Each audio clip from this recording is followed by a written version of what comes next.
Hello दोस्तों, कैसे आप सब लोग। आप सभी का स्वागत है हमारे यूट्यूब चैनल पर जिसका नाम है एडवांस एकेडमी। आशा करता हूं कि आप सभी लोग कुशल से होंगे। दोस्तों, आज हम आपको जो है गणित का जो है बहुत इंपॉर्टेंट टॉपिक और कई एग्जाम में पूछे जाने वाला बहुत ही महत्वपूर्ण आपका एक टॉपिक है जिसे हम बोलते हैं बहुपद, अर्थात जिसे हम अंग्रेजी में बोलते हैं पॉलिनोमियल्स। तो इसके बारे में आज हम आपको बहुत सारी जो परिभाषाएं होती हैं, बहुत सारी जो जानकारी होती है ये देने जा रहे हैं।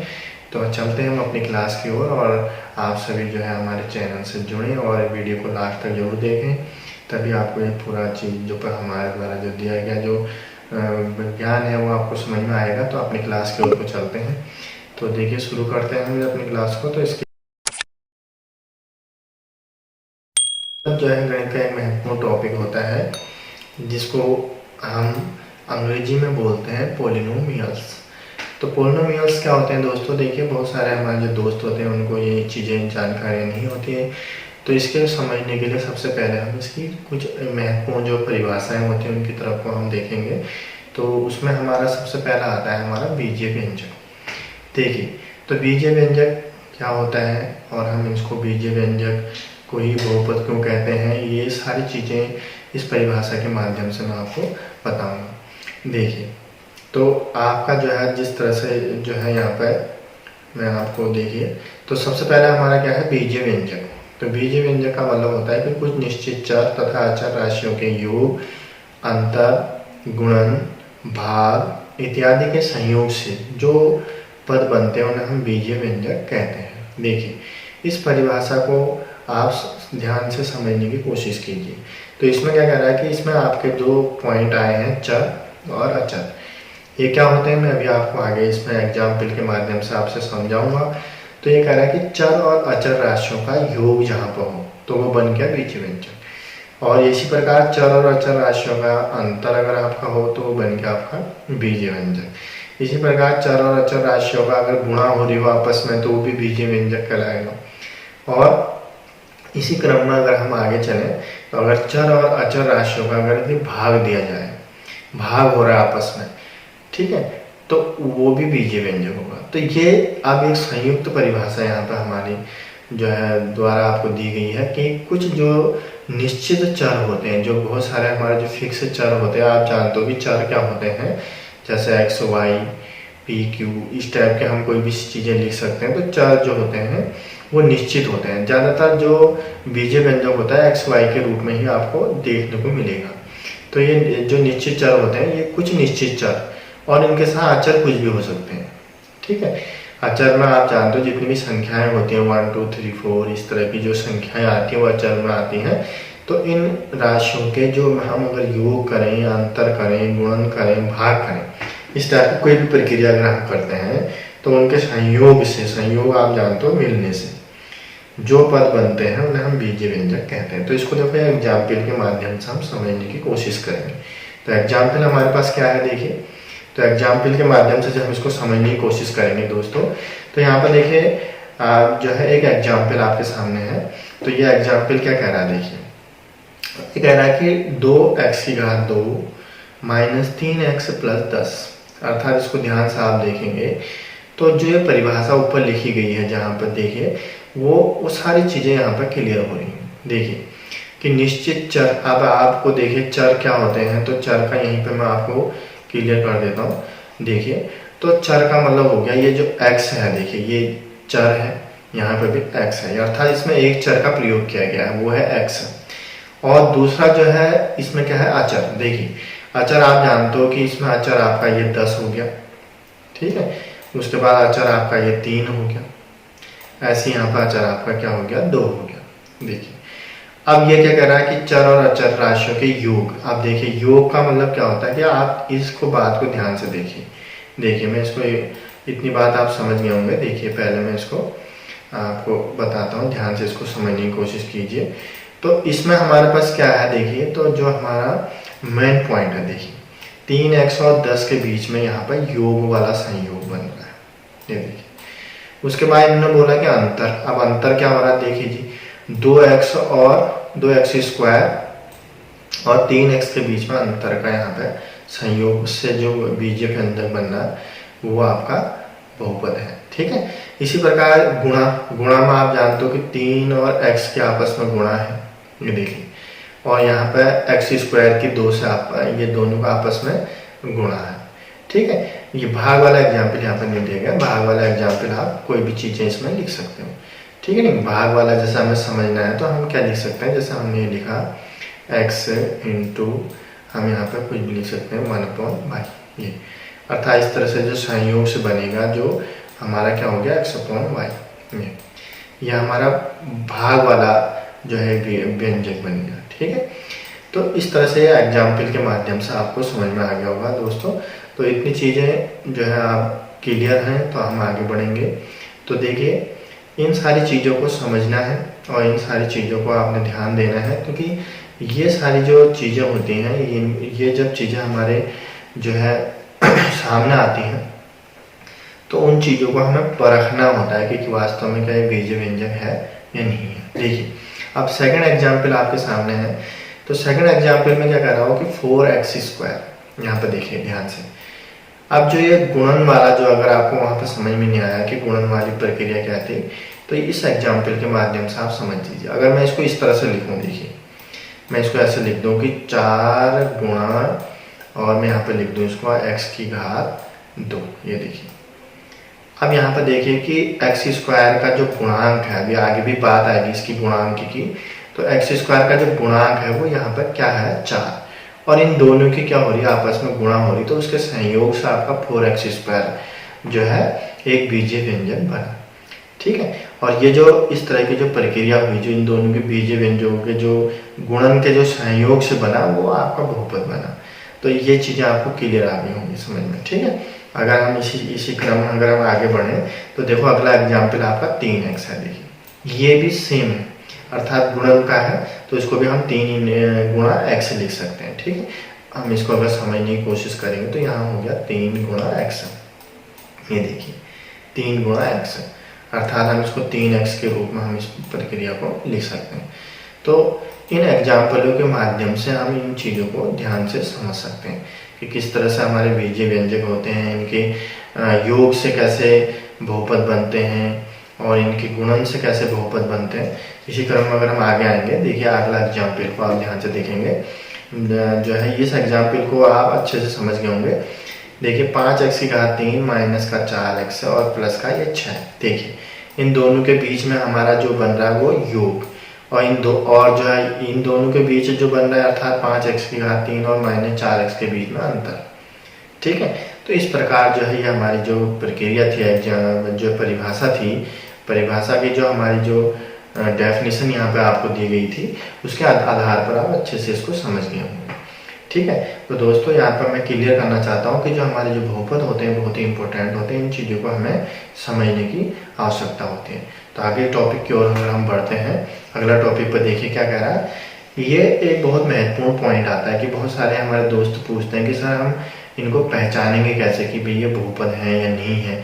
तो इसके लिए भी यहाँ पर तर्क दिए गए हैं, तो उनको आप ध्यान से समझेंगे। देखिए तो इसमें क्या कह रहा है, ये आपको बता रहा है कि ऐसे जो हमारे जो ऐसे बीजीय व्यंजक को बहुपद कहते हैं जिनमें, देखिए अब जिनमें क्या शर्तें होनी चाहिए, उनके अंडर कंडीशंस क्या होनी चाहिए, उन कंडीशनों को हम कैसे फॉलो करेंगे और उन कंडीशनों के अकॉर्डिंग हम उनको समझने की कोशिश करेंगे। देखिए तो पहला एग्जाम्पल हमारे पास यहाँ पे, पहला हमारा नोट पॉइंट है, एग्जाम्पल नहीं है सॉरी।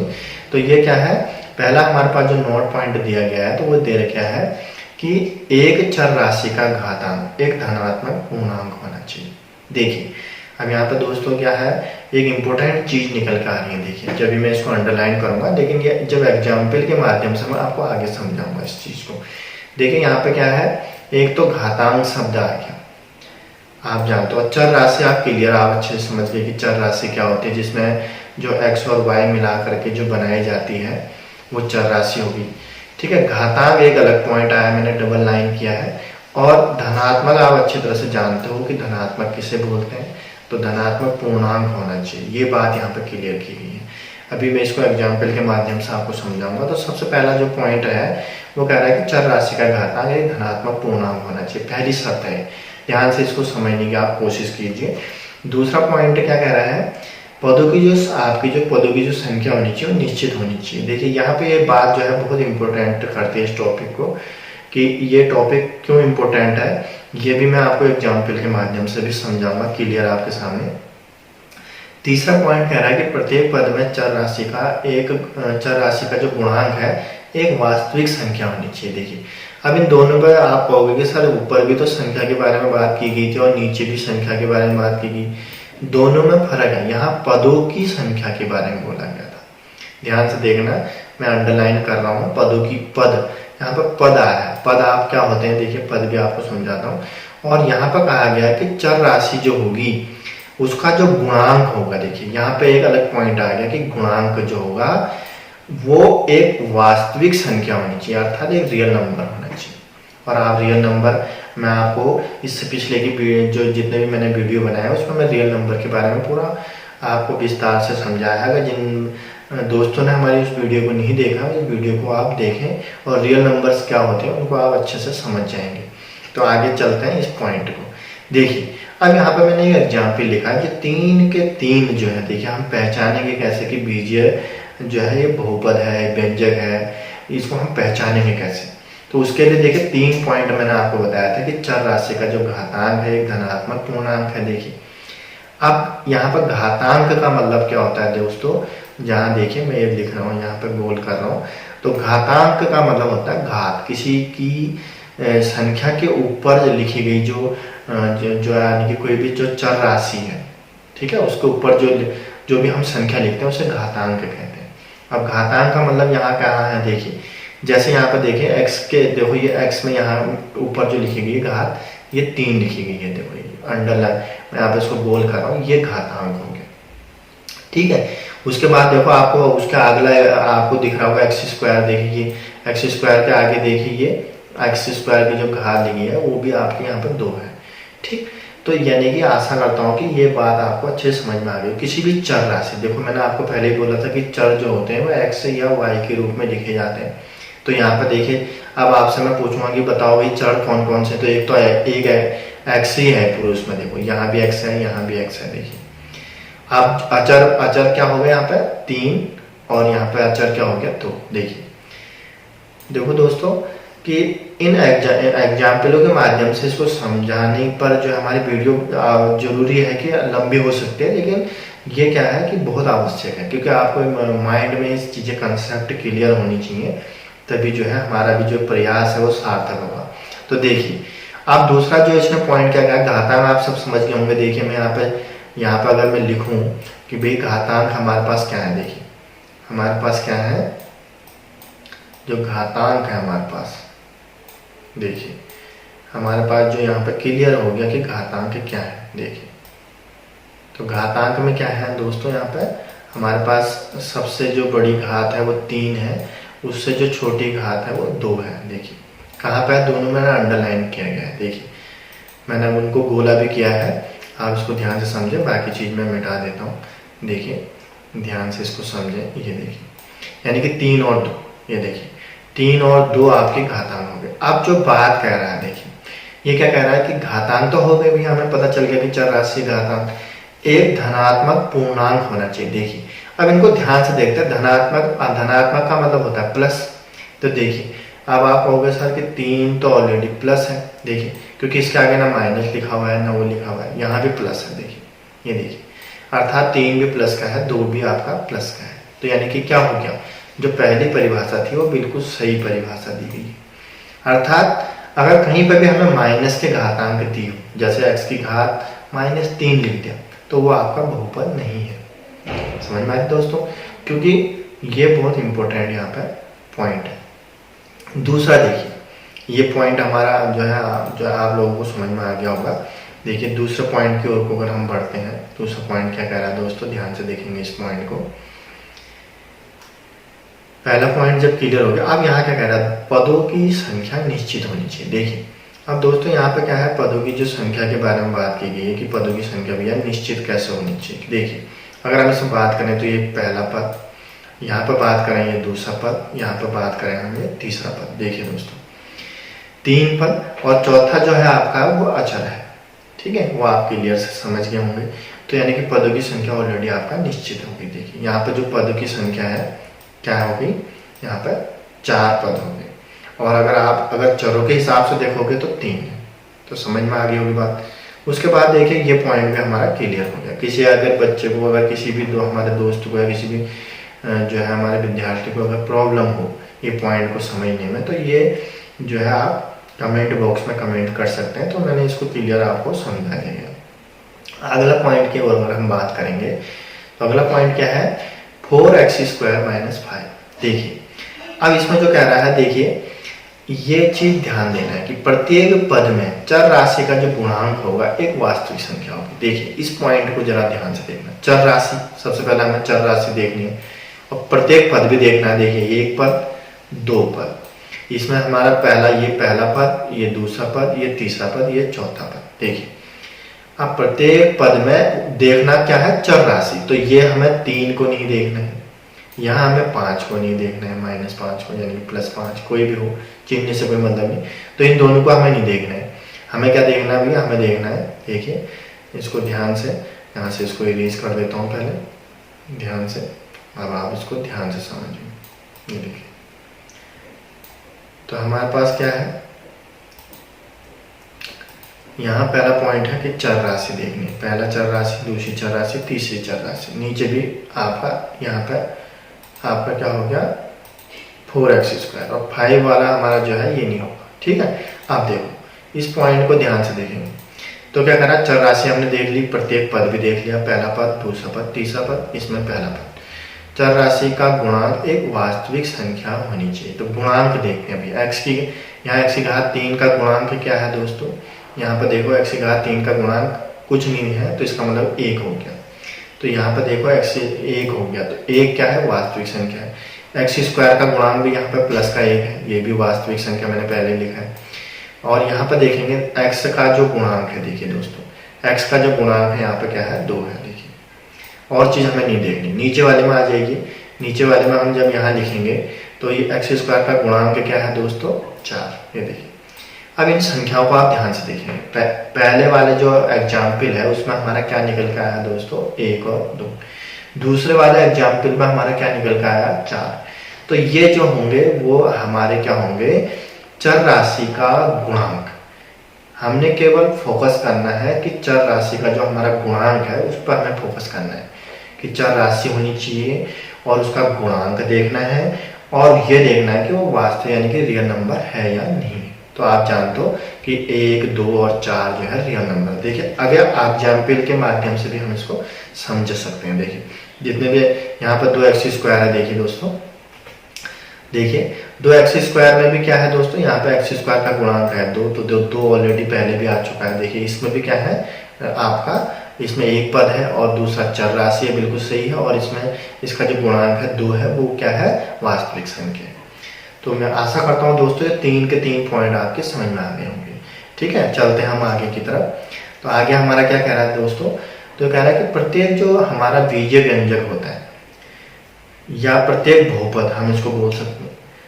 ठीक है, प्रत्येक बहुपद या बीजीय व्यंजक जो होता है, इसमें हमारा क्या है, चर x में एक फलन होता है, यानी कि इन राशियों को लिखने का एक क्रम दिया गया है यहाँ पे कि भाई इन राशियों को हम किस तरह से लिख सकते हैं, जिन्हें हम क्या लिखना है। यहाँ पे देखिए क्रम दिया गया है कि px में आप इनको लिख सकते हो, qx में लिख सकते हो, या rx के द्वारा भी।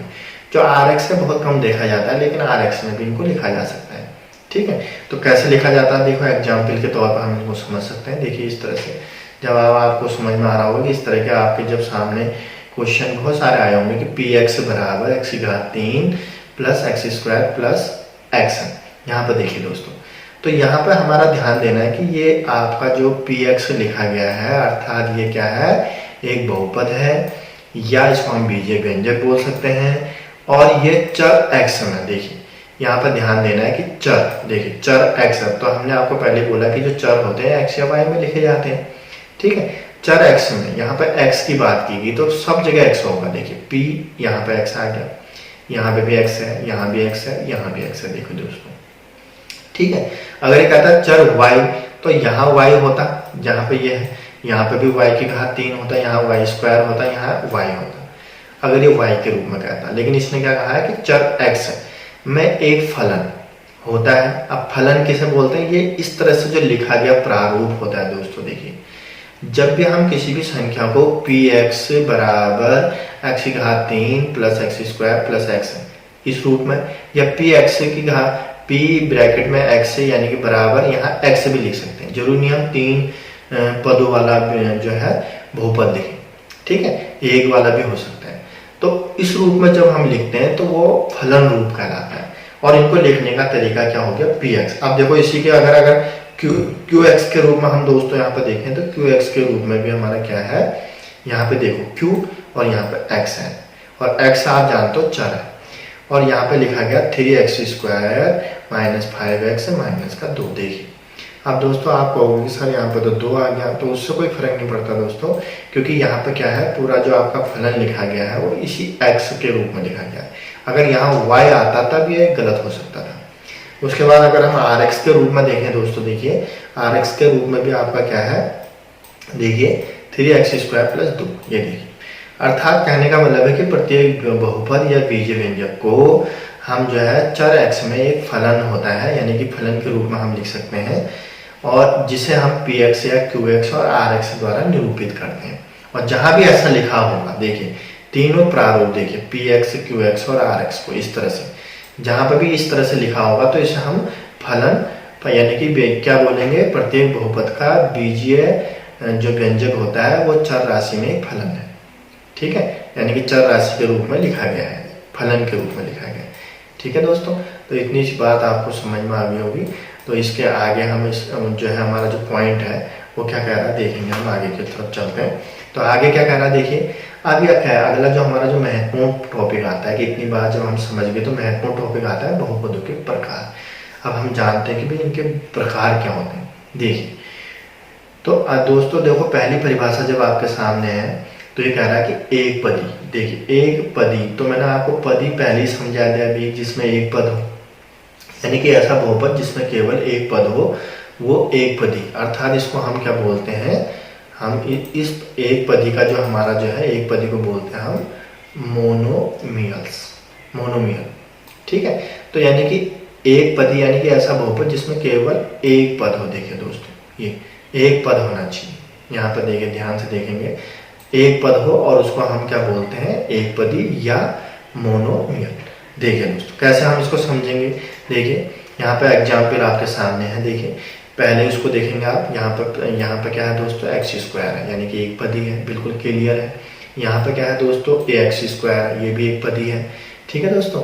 यहाँ पे क्या है, ए स्क्वायर एक्स की घात 3, ये भी एक पदी है, और यहाँ पे ए एक्स है, ये भी एक पदी है। देखिए क्लियर, आपकी समझ में आएगा। यानी कि क्या है, यहाँ पे हम इसको ऐसे करके लिख सकते हैं दोस्तों। आप सोचो इसमें जो है कॉमन ही लगाया है, इस तरह से आप समझ सकते हैं, ठीक है। अब देखिए एक पदी आप जब समझ गए तो द्विपदी हम आगे चलते हैं। तो यानी कि आप देखो एक पदी, दो पदी का मतलब क्या है कि ऐसे बहुपद जिसमें केवल दो पद हो। देखिए तो यहाँ पे इम्पोर्टेंट पॉइंट क्या है कि बहुपद तो हो, लेकिन कैसा बहुपद हो भैया, जिसमें दो पद हो। अब दो पदी को क्या बोलते हैं, ठीक है, बाइनोमियल बोलते हैं। तो बाइनोमियल्स के एग्जांपल्स क्या हैं हम ध्यान से देखेंगे। देखिए यहाँ पे देखेंगे तो यहाँ पे जो है मैं पहले यहाँ पे लगा देता हूँ। तो देखिए दोस्तों यहाँ पे एक पद ये हो गया, दूसरा पद ये हो गया, यानी कि एक पद ये हमारा दूसरा पद। तो कितने पद हो गए दोस्तों इसमें, दो पद। ऐसे इसमें देखेंगे हमारे पास यहाँ पे एक पद, यहाँ पे आपका दो पद, ये भी दो पदी हो गया। यहाँ देखिए दोस्तों ये एक पद और यहाँ पे ये दूसरा पद, यानी कि कितना हो गया दोस्तों, द्विपदी हो गया। अब हम आगे की तरफ चलते हैं, त्रिपदी। तो ऐसे बहुपद को जिसमें तीन पद होते हैं। देखिए तो आपका यहाँ पर पॉइंट है तीन पद, तो उन्हें हम क्या बोलते हैं, त्रिपदी या ट्राइनोमियल्स कहते हैं। ट्राइनोमियल्स क्या होते हैं, देखिए दोस्तों इसको हम एग्जाम्पल के माध्यम से समझेंगे। सबसे पहले ये समझना है कि देखिए ये बड़ा इंपॉर्टेंट होता है कि A X plus B Y plus C के रूप में होगा। अर्थात एक एक्स वाला होगा इसमें चर, एक वाई वाला होगा और एक अचर होगा। देखिए दोस्तों अब एग्जाम्पल देखें, ये देखिए तो एग्जाम्पल क्या है दोस्तों, यहाँ पर 2x हो गया, यहाँ पर 3y हो गया, यहाँ पर 6 हो गया। देखिए तो ये तीन पद वाला हो गया दोस्तों। देखो पहला पद, यहाँ पे ये दूसरा पद, यहाँ पे ये तीसरा पद। देखिए तीन पदी का होगा। अब दोस्तों जब ये आपके जो है तीन पदी, तो ये महत्वपूर्ण है। एक इसमें और चीज आ गई, शून्य बहुपद। ये बहुत सारे हमारे कम जो है दोस्तों को पता होगा शून्य बहुपद क्या होता है। सिंपल चीज है। देखिए दोस्तों, इसमें क्या कह रहा है कि यदि किसी बहुपद में सभी पदों के गुणांक शून्य हो। देखिए अब यहाँ पर गुणांक शब्द आ गया, जो गुणांक मैंने आपको पहले बता दिया है, और वो होना चाहिए शून्य, तो वह शून्य बहुपद कहलाएगा। देखिए सिंपल चीज कैसे भाई, हम जैसे कोई भी बहुपद लिखते हैं, मान लो हमने यहाँ पे जैसे ऊपर ही एग्जाम्पल है, देखो इसी एग्जाम्पल के माध्यम से हम इसी की तरह लिखते हैं। जैसे मान लो हमने यहाँ पे एक्स लिख दिया और यहाँ पर प्लस का हमने क्या लिख दिया, वाई लिख दिया। अब गुणांक आप जानते हो कि उसके आगे लिखा जाता है।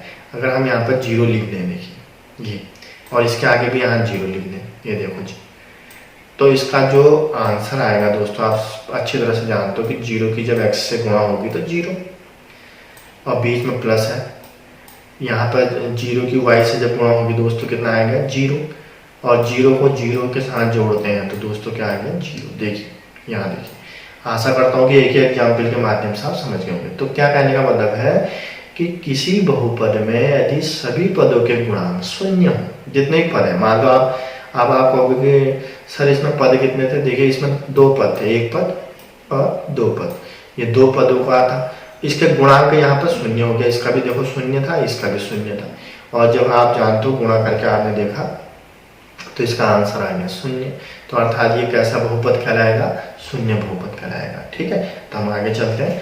आगे हमारा पॉइंट क्या कह रहा है, ये कह रहा है कि हमारा बहुपद का मानक रूप, देखिए स्टैंडर्ड जो इसका प्रारूप होता है, स्टैंडर्ड रूप जो होता है वो क्या होता है। देखिए कैसा हम देखेंगे कि भैया स्टैंडर्ड फॉर्मेट इसका क्या है।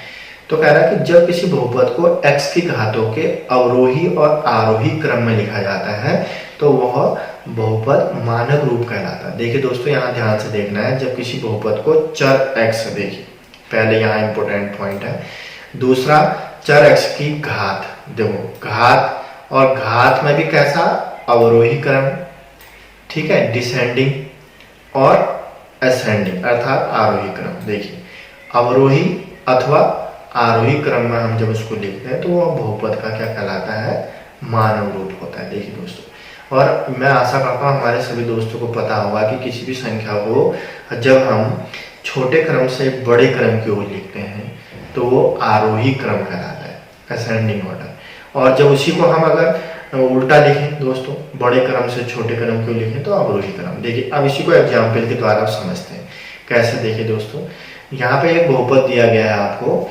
बहुपद क्या है दोस्तों, देखिए यहाँ पे है 2x²। देखिए पहले ही बता देता हूँ दोस्तों कि जिसकी घात नहीं होती, कुछ भी इसके ऊपर कुछ नहीं लिखा होता, उसकी घात 1 होती है।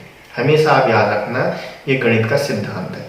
उसके बाद दोस्तों यहाँ पर देखो 3x² है तो इसकी घात हो गई 2। देखिए दोस्तों ये घात कितनी हो गई, 2। ये आपका अचर पद है दोस्तों। यहाँ पे क्या हो गया, 5x3, तो इसकी घात कितनी होगी दोस्तों, 3। अब आपके सामने क्लियर है, इसको हमें मानक रूप यानी कि स्टैंडर्ड फॉर्मेट में लिखना है। तो कैसे लिखेंगे दोस्तों, दो क्रम बताए गए हैं, या तो अवरोही क्रम आप लिखोगे या आपको आरोही क्रम में लिखना है, असेंडिंग या डिसेंडिंग। अब दोस्तों देखो इसको असेंडिंग डिसेंडिंग में किस तरह से लिख सकते हैं। देखिए सामने आपके सामने सबसे पहले तो आपका जाहिर है कि अचर आना है। देखिए ये आपका अचर आ गया, देखिए 8। उसके बाद एक पद वाला आ गया, एक पद। देखो इसकी जो है एक पद का मतलब है कि एक घात। देखो यहाँ पर घातों का मेन है इंपॉर्टेंट पॉइंट दोस्तों, हमें घातों को ज्यादा फोकस करना है कि घात सबसे छोटी किसकी है भाई, इसका लिखने का क्रम है। ठीक है, सबसे छोटी घात 1, उसके बाद उससे बड़ी घात 2, उसके बाद उससे बड़ी घात 3। देखिए अब इसको ध्यान से देखेंगे। अचर एक घात वाला क्या हो गया, 2x की घात 1 माना जाएगा ये। ठीक है, फिर हमारा माइनस हो गया 3x की घात 2। देखिए एक के बाद अगली घात आ गई 2, बड़ा क्रम हो रहा है, यानी कि छोटे क्रम से बड़े क्रम की ओर।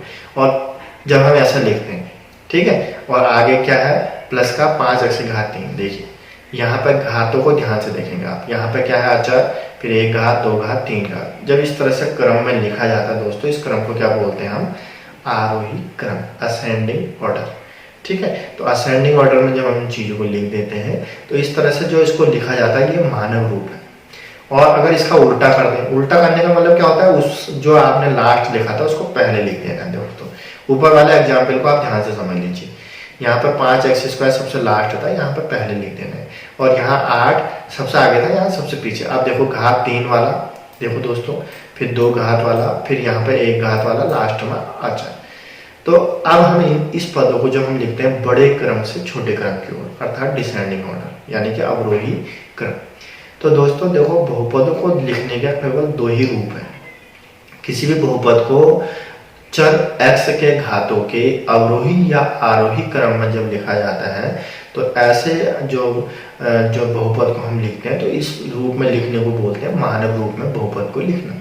तो दोस्तों आशा करता हूँ कि आज की जो इम्पोर्टेंट जो हमारी चीज़ें, जो परिभाषाएं थी, आपको समझ में आई होंगी।